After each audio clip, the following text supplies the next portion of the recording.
about this? A goddamn Martian. Jason Momoa just confirmed he's bringing his favorite DC character to life in Supergirl Woman of Tomorrow. Yep, he's talking about Lobo. And if you know Jason Momoa, you know this role is a total treat for him. He's been all about playing Lobo for years. Even though he blew up as Aquaman in the earlier DC movies, he's never been shy about saying Lobo was his dream role from the start. In an interview with Fandango, Jason Momoa said, "Lobo was always my favorite. I've always wanted to play him. It's the perfect role." Fans of the DC Universe are in for a treat, as the first look of Jason Momoa as Lobo from the set of Supergirl Woman of Tomorrow is out and going viral. This upcoming film, part of DC Studios' next big chapter under James Gunn, promises a bold new take on the comic book world, and Jason Momoa's debut as the wild bounty hunter Lobo is a major part of that. Based on the popular comic by Tom King and Bilquis Evely, Supergirl Woman of Tomorrow is one of the most anticipated releases from DC's new slate. With James Gunn's Superman also on the way, all eyes are now on Supergirl Woman of Tomorrow, especially with Momoa stealing the spotlight as Lobo. In the newly leaked viral set photos, Jason Momoa looks exactly like the Lobo fans have been hoping for.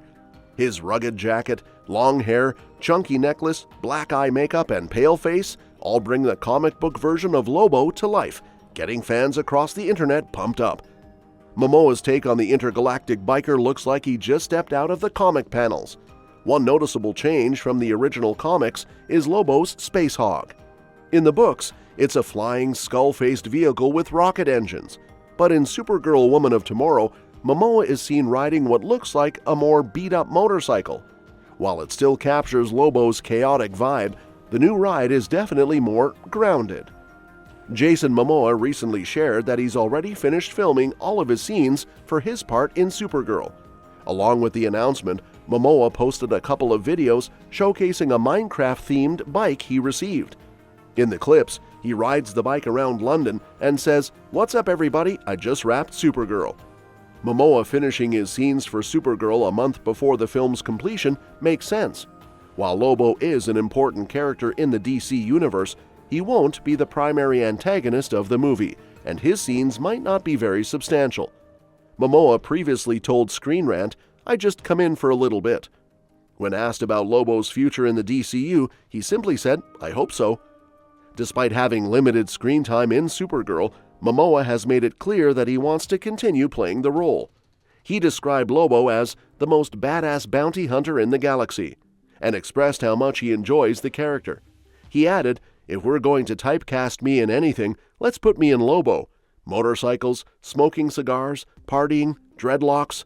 Loves a fight, funny." His videos celebrating the completion of his scenes perfectly capture the energy he associates with Lobo.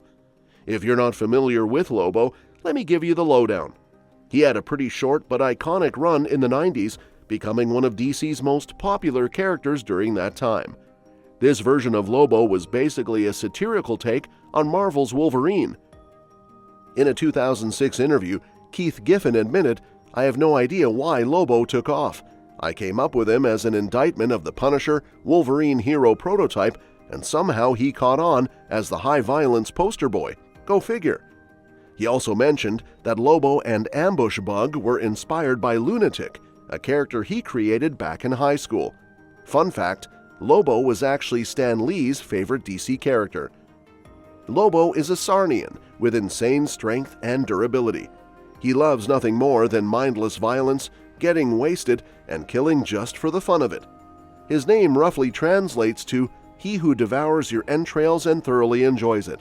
He's arrogant, self-centered, and all about his own pleasures. While he's focused on himself, he does keep his word, but only as much as he promised, nothing more, nothing less. Lobo is the last of his species, having wiped out most of his kind with a scorpion-like creature. However, it turns out that a few Czarnians survived, including his old teacher and military officer, Miss Trib, as well as a city's population that Brainiac stole centuries ago. Physically, Lobo looks like a chalk-white human with blood-red, pupilless eyes and blackened eyelids. He's massively muscular, though he was originally drawn thinner in earlier appearances. His hair has gone through a few changes too, from neat purple-gray to a long, straggly gray-black rocker mane, dreadlocks, and even a pompadour. His outfit also evolved. He started out in an orange and purple leotard, then switched to black leather biker gear, and later wore both pirate-inspired gear and robes from his time as a so-called archbishop. Most recently, he's been seen in a sleeveless flight suit or jumpsuit. As for weapons, Lobo packs numerous guns, a titanium chain with a hook on his right arm, and sometimes frag grenades or massive carving blades. Lobo follows a strict personal code where he'll always stick to the letter of an agreement, though he has no problem ignoring its spirit. He's surprisingly protective of space dolphins, which he sometimes feeds at his home.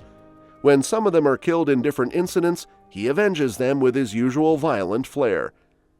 Lobo's circle of friends includes Dog, a bulldog he often insists isn't really his when it gets into trouble, Jonas Glim, a fellow bounty hunter, Ramona, a bail bondswoman and hairdresser, and Green Lantern Guy Gardner. In Lobo Volume 2, number 58, Lobo stomps Dog to death, but still insists to Superman that the dog isn't his, though this is the last time he does so. Somehow, Dog later shows up again with Lobo when he heads to Earth to battle Green Lantern and Atrocitus. Lobo's enemies include superhero parodies like Goldstar, Lou, Vrildox, Bloodhound, Etrigan the Demon, and General Glory. Lobo often tries to kill anyone he's hired to capture, including his fourth-grade teacher Miss Tribb, his own children, Santa Claus, and Dog, though his main targets are Superman and Deathstroke. He's also a regular at Al's Diner, where he flirts with the only waitress, Darlene Spritzer. Despite constantly destroying the diner, Lobo doesn't seem to understand the trouble he causes.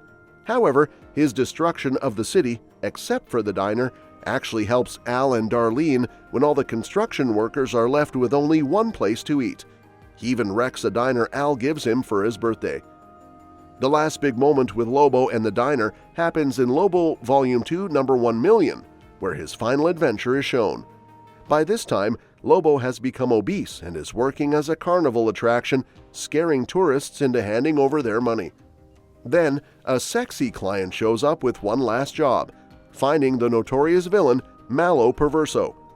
Eager for a well-paid gig and a chance to score with the client, Lobo agrees quickly and invades the diner again to use their Tesseract teleporter to grab his gear. It turns out the client is Darlene, who wanted to see him in his prime before he completely gave into laziness. Once armed, Lobo storms the HQ of the International Justice Legion wannabes, crushing everyone in his way to hack into their files on Malo Perverso. But then, Perverso himself attacks, only to reveal he's actually Clayman. Clayman confesses that the real Perverso went into a black hole. Still determined to catch his bounty, Lobo follows him into the black hole. Ironically, due to Lobo's interference in a planetary conflict during the same issue, Al gets a package through the Tesseract meant for Lobo, which ends up blowing the diner up again. At one point, Lobo has to deal with a clone of himself that survives some of his earlier chaos. The battle between the two leaves it unclear which version of Lobo actually survives.